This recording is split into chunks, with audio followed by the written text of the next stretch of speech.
Bienvenido, Espíritu Santo. Esta es tu plataforma. Toma el control. Libero la gloria de Dios en el nombre de Yeshua sobre todo lo que se haga este día.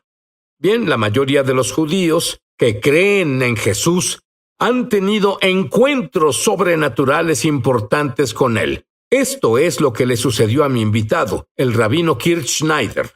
Quiero saber cómo pasó de ser un amable luchador judío exitoso en la secundaria, viviendo en una comunidad que era 90% judía y todo su mundo era judío, a convertirse en un audaz portavoz de Jesús. ¿Cómo sucedió eso? Bueno, la lucha se volvió mi identidad. Comencé a luchar en 7º grado y cada año que pasaba me especializaba más y más, hasta el punto de ser un atleta profesional. Entrenaba todo el año. Tenía una meta. Era muy disciplinado, al punto en el que sentí que no había nadie a quien no pudiera vencer. Me sentía tan seguro, poderoso y controlado en ese entorno. Incluso obtuve una beca para luchar en la universidad, pero lo que sucedió fue que cuando salí de esa lona, después de mi última pelea en la secundaria, sí, justo así de rápido, en cuanto salí de esa lona, fue como si ya no supiera quién era, porque me di cuenta que adelante en mi vida la lucha no significaría nada. Yo era el hijo mayor, a punto de dejar el hogar, viviría solo, iría a la universidad, y la lucha ya no era una realidad, ya no sería parte de mi mundo, y perdí mi identidad. Ya no tenía un propósito. Tuve miedo al darme cuenta de que ya no tenía control, y que había fuerzas en el universo más poderosas, como la muerte, y caí en una espiral. Cuando fui a la Universidad de Tampa, el primer año pasé tanto tiempo durmiendo en mi dormitorio, buscando escapar del tormento que sentía y no sabía qué hacer. Literalmente sentía al diablo riéndose de mí, casi poseyéndome, haciéndome burlar de mí mismo. Aunque no tenía formación teológica formal sobre un diablo, podía sentirlo. Estaba muy perdido buscando respuestas. Eventualmente abandoné la universidad, pensando que si ganaba mucho dinero, me sentiría un poco mejor. Sabía que el dinero no era la respuesta, pues crecí en un vecindario de ricos, pero no sabía qué hacer. Pensé que eso ayudaría un poco. Y estaba en proceso de intentar armar este proyecto empresarial. Y alguien me dio un libro. En realidad, lo que sucedió fue que yo trabajaba como gerente de ventas para una compañía de enciclopedias. Y un día conocí a otro gerente de ventas. Me habló de un libro que leía, llamado Autobiografía de un Yogi, acerca de un gurú de la India que supuestamente podía levitar del suelo. Y Sid, en realidad me pareció fascinante. Pensé, imagina la dicha que sentirías levitando del suelo. Así que salí y compré el libro. El primer libro que compré en mi vida con mi dinero. Y a la mitad del libro fui a dormir una noche. Bien, nunca oí nada sobre Jesús al crecer. Para mí él estaba tan lejos como el hombre en la luna. Pero esa noche, mientras leía el libro de la nueva era, me quedé dormido. En 1978, una noche de agosto. Nunca he consumido LSD, solo para aclarar el punto.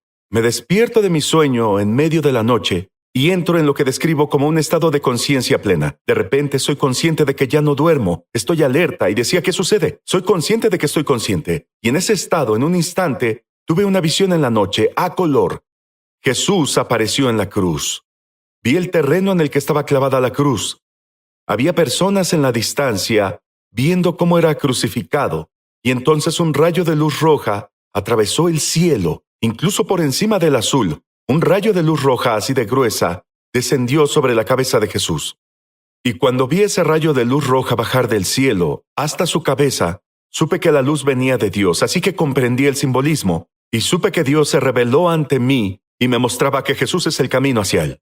Muy bien, entonces tú tienes esta revelación de Jesús y regresas a casa para decirle la buena noticia a tus padres. Sí. ¿Cómo te fue con eso? Sí, señor. En realidad vivía en casa de mis padres al momento, pero me levanté en la mañana y les conté lo que pasó. Estaba emocionado, pues no tenía idea de la reacción que obtendría. Como dije, Jesús no se mencionaba en mi hogar. Estaba emocionado y tenía esperanza. Y ellos no reaccionaron mucho durante unos días. Pero luego comencé a contarle a todos sobre eso y conocí a muchas personas.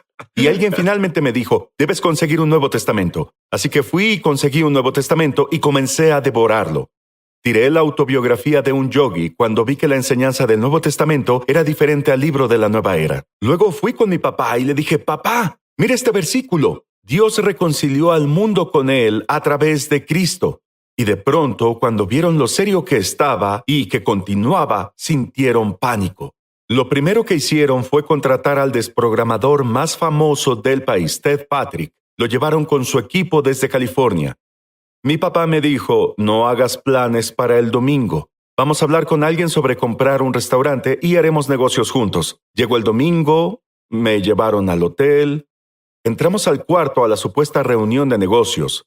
La puerta se cerró detrás de mí. Dentro de ese cuarto esperaba un hombre bajo y distinguido con un traje de 3 piezas. Era Ted Patrick. Tenía 2 guardaespaldas de 1,82 metros y de 90 kilos. La puerta se cerró y Ted Patrick me miró y dijo, Kirt, hablaremos de sectas. Luego encendieron un proyector y pusieron una película de los Hare Krishnas. Señalaron a un pequeño niño de la secta Hare Krishna que bailaba. Y Ted me dijo, ¿ves a ese niño? No puedo ayudarlo. Todo lo que conoce es Hare Krishna, pero tú, me miró, has vivido por 20 años como una persona normal y lo considero un desafío personal. Te voy a sacar de esto. Me puse de pie y dije, no estoy programado. Simplemente creo que Jesús es el Mesías. Él dijo, bueno, no debes preocuparte. Dije, ¿puedo irme? Y uno de los matones dijo, siéntate. Y supe que no iría a ningún lado. Y pedí permiso para entrar al baño que estaba en el cuarto del hotel, ahí mismo. Y dijeron, sí, puedes ir al baño. Así que entré al baño. Me arrodillé y dije, Señor, no sé a dónde va esto, pero te pido me protejas. En resumen, me llevaron de vuelta a mi casa esa noche. Uno de los matones durmió en mi cuarto. Al día siguiente subimos a mi auto y condujimos hacia la casa de rehabilitación que prepararon en San Diego, California, donde me llevaron a la playa de día y al bar por la noche, esperando que si me alejaban de quien creían me programaba, me iba a recuperar. ¿No sabían que ningún ser humano te convenció? Sí, y en realidad me sentí mal por mis padres por gastar tanto dinero en vano. Quiero escuchar sobre el plano del fin de los tiempos. Tu santo se casa, se llena del Espíritu Santo, ha sido rebelde en todo sentido. Gloria a Dios. Ahora dices que el único libro que la primera iglesia tenía era el Tanaj, las escrituras judías, y Jesús llenó todo el antiguo pacto con significado. Explícalo. Bueno, eso es muy cierto. Y piensa que los creyentes del Nuevo Testamento de los que leemos no tenían el Nuevo Testamento, como tú y yo hoy. Lo que tenían era la Biblia hebrea. Y recuerda la historia después de que Yeshua fue crucificado y los discípulos naufragaron. No sabían qué les pasaría. Dejaron todo para seguirlo, creyendo que él liberaría a Israel de Roma y que sería el Mesías, y ahora está crucificado. No tienen aún la revelación de lo que sucedió con la resurrección, o no estaban del todo convencidos, e iban por un camino rumbo a Emaús y estaban desanimados. Y las Escrituras dice, como sabes, que alguien se les apareció, que les pareció un extraño, pero en realidad era Yeshua, era Jesús. Y dice que este extraño los llevó en un viaje a través de la ley de Moisés, los profetas y los salmos, revelándoles cómo Cristo sufriría. Y luego abrió los ojos y vieron que este extraño era en realidad Jesús, y luego vieron a Jesús en toda la ley de Moisés, los profetas y los salmos. Todo ya estaba ahí, pero sus ojos debían abrirse. Dame un poco de comprensión judía sobre la sangre. La sangre de Yeshua es tan... No hay palabras que pueda decir para expresar la profundidad del poder de la sangre de Jesús. Es lo que diferencia de cualquier camino espiritual hacia Dios. El hecho de que Dios mismo se revistió de humanidad, murió en la cruz derramando su sangre, y este derrame representó que su vida fue entregada. Es la única forma de perdón que hace posible que la humanidad se reconcilie con su Creador, pues la ley de justicia y misericordia es esta. Dios no puede perdonar el pecado porque alguien dice, lamento lo que hice, perdóname, estuvo mal. La santidad de Dios exige justicia, y así Dios estableció la justicia cuando Jesús, el inocente, derramó su sangre, muriendo en lugar de los culpables. Se le llama sacrificio expiatorio sustituto y está presente en todo el libro hebreo desde el principio, incluso durante la Pascua. Las escrituras hebreas hablan sobre que Dios perdonó a la humanidad con la expiación con sangre, un inocente muriendo en lugar de los culpables. Ahora enseñas que Isaac fue una imagen perfecta de lo que venía. El judaísmo cree que la gracia de Dios después de la caída de Adán y Eva, esta fue en gran medida cortada del mundo hasta que Abraham ofreció a Isaac al Señor. Cuando Abraham ofreció a Isaac al Señor en el monte Moriah, la gracia del Señor fue liberada sobre Israel y la tierra. La razón por la que esta historia es tan importante, Sid, es que en la historia Abraham representa a Dios Padre, Isaac representa a Yeshua. Pero lo que muchas personas no han visto, la mayoría de los cristianos cuando piensan en Isaac o han visto una imagen de Abraham sacrificando a Isaac, imaginan a Isaac con 11 años o menos. Sí, un niño. Un niño, como si Isaac fuera alguien que hacía lo que sus padres le obligaban a hacer. Pero en el judaísmo rabínico, lo sabes, creemos que Isaac tenía en realidad 37 años. Cuando Abraham lo ofreció, lo cual cambia toda la narrativa de la historia. Isaac fue un sacrificio voluntario. Podía defenderse fácilmente. Exactamente. Así que Abraham, Dios Padre, su amor, y luego Isaac, de 37, un hombre adulto, por voluntad propia, se ofrece a sí mismo para que la gracia de Dios sea liberada al mundo, la imagen perfecta de Yeshua. Verás, muchos cristianos están confundidos y realmente no entienden el papel de Israel en los últimos días. Danos algo de entendimiento. Bueno, todo comenzó con Israel y todo terminará con Israel. El don y el llamado sobre Israel son irrevocables. Yeshua no volverá, como sabemos, hasta que el pueblo judío diga, y esto está de acuerdo con las palabras de Jesús mismo. Jesús dijo, no me verán de nuevo. Le dijo al pueblo judío hasta que digan, Baruch haba Shem Adonai. Bendito el que viene en el nombre del Señor.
Yeshua no regresará hasta que una gran cantidad de judíos lo hayan recibido y clamen por su regreso.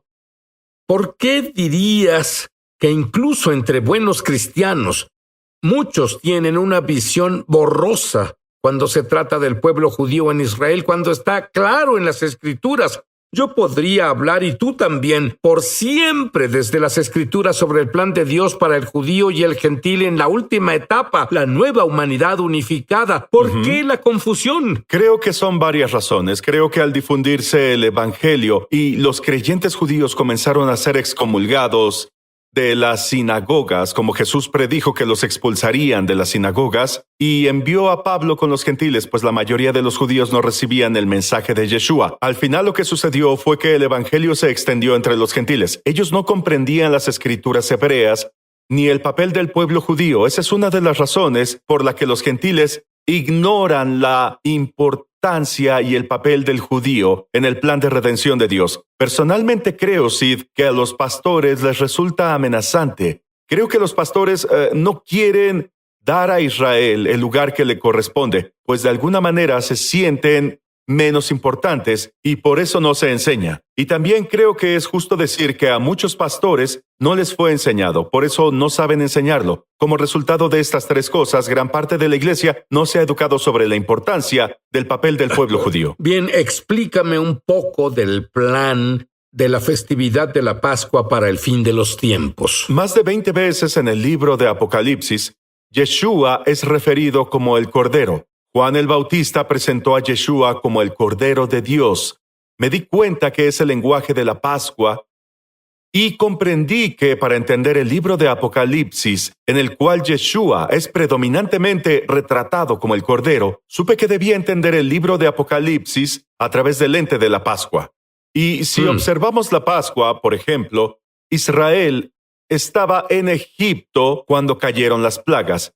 Y de la misma forma creo que la iglesia estará en el mundo hasta que la ira final de Dios sea derramada, como Israel estuvo en Egipto hasta que la ira final de Dios se derramó y ahogó a todos los egipcios en el mar. Así que hay mucha tipología, por supuesto.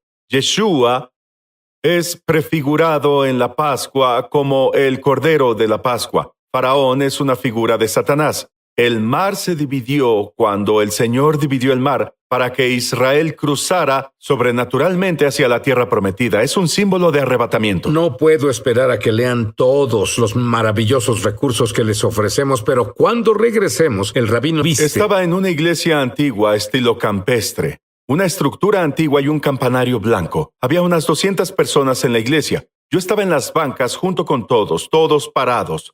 Los 200 de nosotros, y cada uno de nosotros estaba intensamente enfocado en adorar a Jesús. Le cantábamos, pero nunca antes experimenté un sentido de unidad, intensidad y enfoque en Jesús, y le pedíamos que regresara. Y sentí en mi espíritu que la razón por la que le pedíamos intensamente a Yeshua que regrese era porque las personas sufrían mucho y la vida se tornó muy difícil para ellas.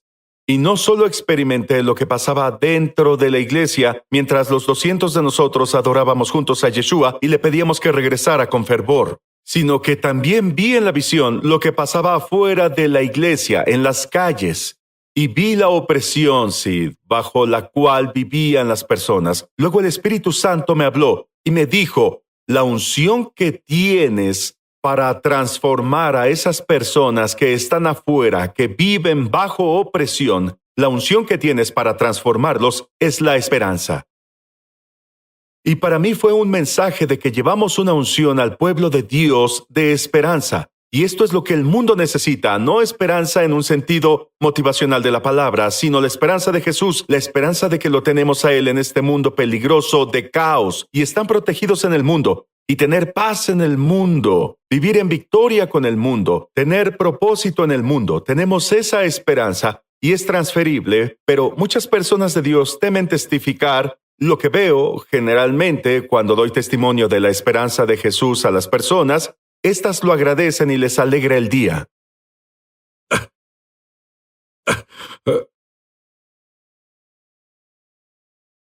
Ese es el himno nacional de Israel, Hatikva. Amén. La esperanza. La esperanza radica en conocer a Dios, no solo saber acerca de Él. Ese es un buen primer paso.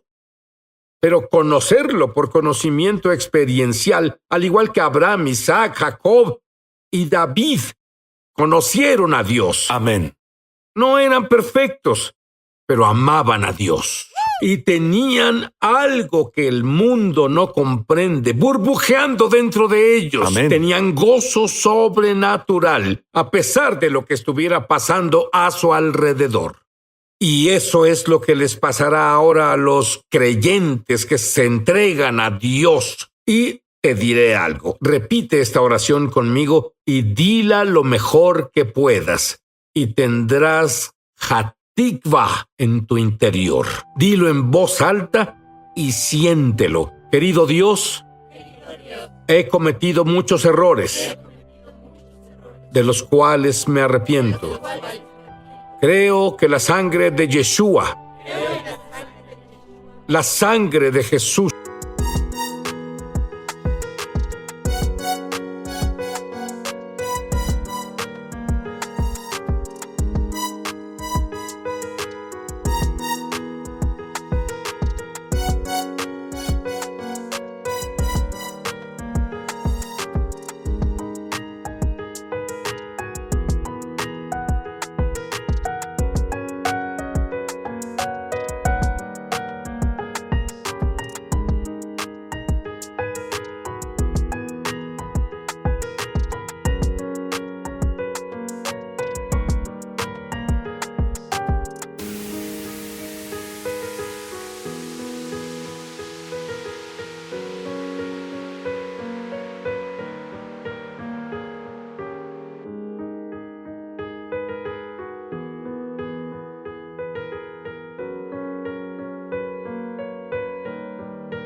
Borra mis pecados. Borra mis errores. Y hoy es el primer día del resto de mi vida. Y voy a servirte como Señor. Amén. Amén. Rabino, ora rápido por una bendición para las personas. Yabejaja Yavilla Lisbaraja, Yaer Yahweh Panavalija Bijanaja, Yisa Yagua Panivalija, Beinashilaja.